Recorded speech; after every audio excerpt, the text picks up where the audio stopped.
છો હેડે તો કહો. હું જાઉં છું દિલ્હી જંતર મંતર. એક વાત પૂછું તમને? આ પૂછો નહીં. તમે કોની બાજુ છો એ તો કહો. કનુ કાકા, હું તો માનવતાની બાજુ છું.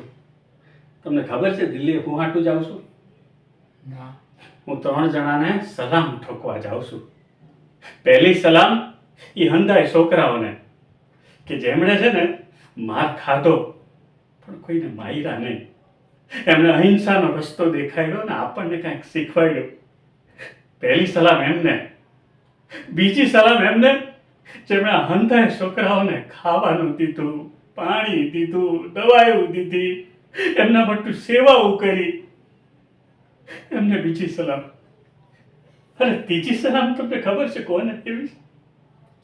ત્રીજી સલામ એ હંતાઈને દેવી છે. એ હિન્દુ, એ મુસ્લિમ, એ શીખ, જે આખા મેદાનમાં એક થઈને બેઠા હતા ને જેમણે દેખાડી દીધું કે આ અમારું ભારત છે. ક્યાંય કોમી વિખવાદ નો દેખાડો. કનુ કાકા, સાચું ભારત તો આ છે. એટલે ત્રીજી સલામ એ લોકોને છે. તમે બેહો, હું આ 3 સલામ ઠોકીને આવું છું.